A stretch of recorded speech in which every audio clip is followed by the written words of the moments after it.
Então, na área acadêmica, a gente tem uma infinidade de possibilidades, mas eu vou destacar basicamente duas. A primeira delas é trabalhar como um pesquisador na área do direito.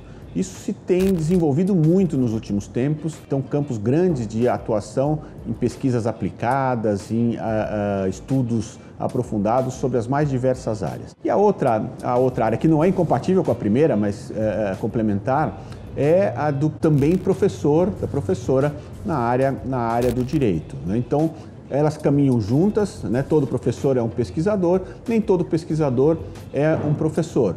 Mas o fato é que muitas das vezes elas caminham juntas e são dois grandes campos de atuação nos mais diversos temas, nas mais diversas áreas. A gente tem, por exemplo, muitos trabalhos que ligam, por exemplo, a direito penal e segurança pública. Então a gente está falando de pesquisas aplicadas sobre soluções de problemas ligados, por exemplo, à violência policial. A gente tem também muitos casos de trabalho com a área de tecnologia. Então, os professores e as professoras que estão trabalhando, pesquisando a área do direito ligado à tecnologia, como isso tem avançado e quais são as questões, por exemplo, ligadas à regulação disso, né? Como é que o Estado deve regular esse tipo de atividade. Talvez a gente possa pensar em campos promissores ligados muito, por exemplo, à área de mudanças climáticas. As mudanças climáticas têm sido já objeto de estudo e no campo do direito ela tem uma infinidade de atuações, de possibilidades de atuação, desde as questões ligadas a qual é o impacto disso no agronegócio, qual é o impacto disso no meio ambiente, como reverter ou estancar esse avanço das mudanças.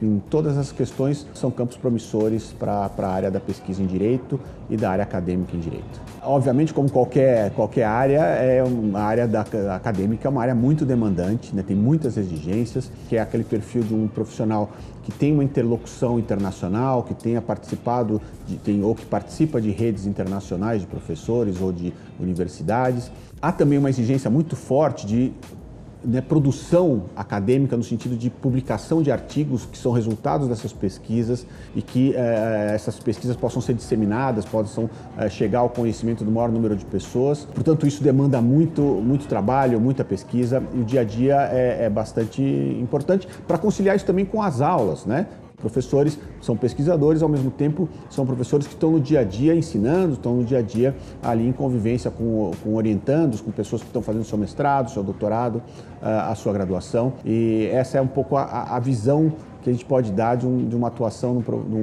na área acadêmica. E conciliar isso com o dia a dia, por exemplo, de uma área pública, jurídica, né? Ser um juiz, um promotor ou um advogado, obviamente que não é possível você se dedicar exclusivamente à área acadêmica e também fazer outra coisa, porque o próprio nome diz que a gente está falando de uma exclusividade. Então tem professores que são exclusivamente pesquisadores e professores. E há, obviamente, carreiras que permitem que você concilie essas duas coisas. Então, um tempo parcial na área acadêmica e outra parte do seu tempo na vida profissional da advocacia, por exemplo. Agora, o que é importante nessa área, apesar da dificuldade de conciliar essas duas coisas, não é impossível, tem muita gente que consegue conciliar bem esses dois campos, é o fato de que eles se retroalimentam, né? Então, a academia, obviamente, alimenta a atuação, por exemplo, na advocacia e, obviamente, que, em muitos casos, a advocacia traz elementos importantes para discussão no dia a dia da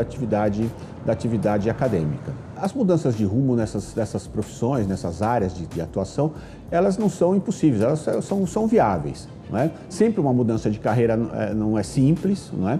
Mas é possível que tenha essa mudança e eu imagino que é mais fácil a gente imaginar uma mudança de carreira de alguém que está na academia e que migre para o mercado do que o inverso. Via de regra, na área acadêmica, a pessoa está se dedicando à área acadêmica desde o início, desde o final da sua graduação e com isso, desde a graduação propriamente, né? Fazendo uma iniciação científica e depois iniciando um mestrado, um doutorado, eventualmente um mestrado ou um doutorado fora do Brasil, né? E a carreira, então, se molda muito nesses termos. Então, começar esse caminho um pouco mais tarde, geralmente é mais difícil. Mas o inverso não é verdadeiro, porque muitas vezes tem as pessoas que estão trilhando um caminho acadêmico e eventualmente são convidados por um grande escritório, por uma grande empresa, ou viram pessoas que vão, com a sua expertise, indicar quais são os caminhos para a resolução daqueles problemas em determinados casos. Então essa mudança me parece um pouco mais fácil do que a inversa. Eu acho que um perfil que é mais comum nessa área é aquela pessoa que é curiosa, né? Aquela pessoa que quer resolver, né, problemas complexos e se dedicar a pesquisar como é que aquele problema poderia ser solucionado. E, simultaneamente, aquela pessoa que quer transmitir esse conhecimento para os demais, né? Seja numa aula, seja numa palestra, seja numa conferência, seja na produção de um artigo acadêmico ou de um livro. Então, a área acadêmica, né, tem muito esse perfil daquela pessoa que é curiosa, quer resolver o problema, quer pensar qual é o grande problema para ser resolvido e transmitir isso para os demais.